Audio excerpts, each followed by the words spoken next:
a must-win for the Raptors, your pick out of the East?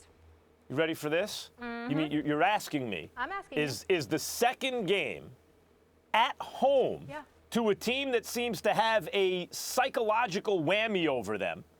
Can they afford to lose the first two games against that team that's owned them in the playoffs in recent years?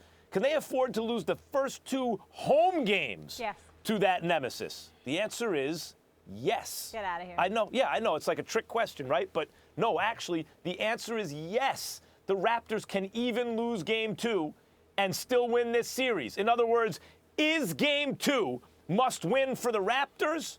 No, it's not. They can still win the series. I'm reminded of the Spurs a couple years ago, coming off that championship win against the Heat.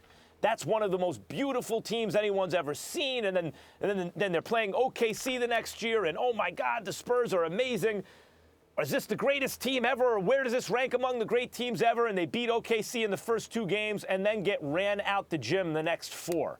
It can happen, particularly with an older team. When they have to expend, even if they're playing the right brand of basketball, they have to work harder to achieve the same results. When you think about how lucky the Cavs were to even get that game one win, if they somehow luck up and get a game two win, they will have used up their luck. They're not going to get lucky twice more. And the Raptors are simply the better team. They're younger, they're fresher, they're deeper. They're better defensively. They're actually better offensively, too, and that's been consistent all year. So, no, as a matter of fact, the second game at home where they could go down 0-2 in a best-of-7 to the Cavs, who've owned them, is not a must-win for the Raptors. Well, first of all, Max, the fact that you said that the Cavs lucked out and won game one is just ridiculous. You're talking about a game in which LeBron James, even though he had a triple-double, didn't shoot particularly well from the field. So the fact that you didn't even get LeBron's best effort and you're still able to win, I don't know if I would call that luck.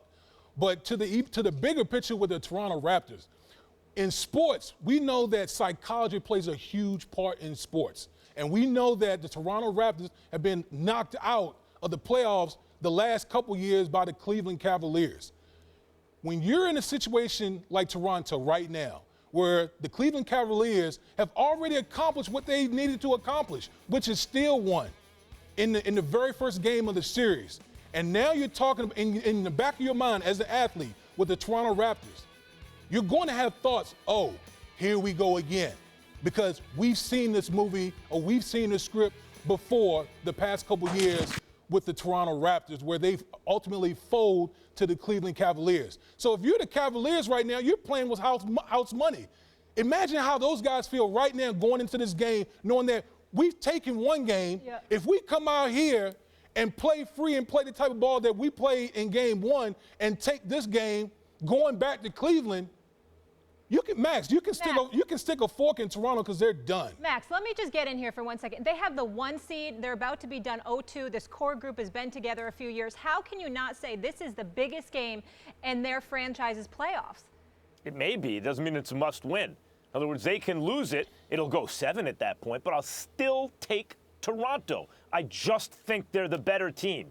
Even if they're down 0-2, even heading back to Cleveland, I think they're the better team. So you talk about the psychological whammy that the Cavs have over them. Okay, maybe it showed up in game one. It's possible. The Toronto Raptors have been there before. I actually think that makes them more experienced. They've revamped the offense. Guys like DeRozan taking threes actually spaces the floor differently for them offensively, even if he's still not great at always hitting them. But the threat of them shooting from the outside has changed the way they play offense. And you see it was a different team this season. They had the number 1 seed. They were a top 5 offense and defense throughout most of the season.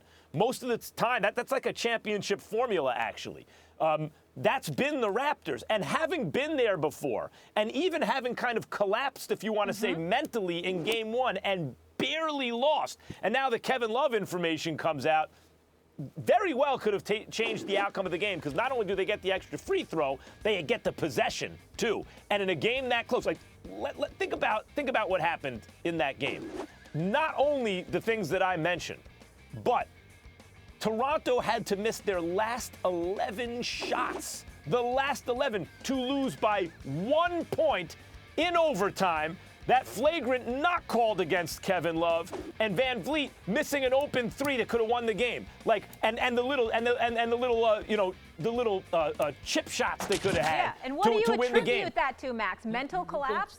Even if it is, think about that. It took that kind of mental collapse in a game where everything went wrong and they still probably should have won. It's just a better team than Cleveland, so I believe they can go down 0-2 and still win the series.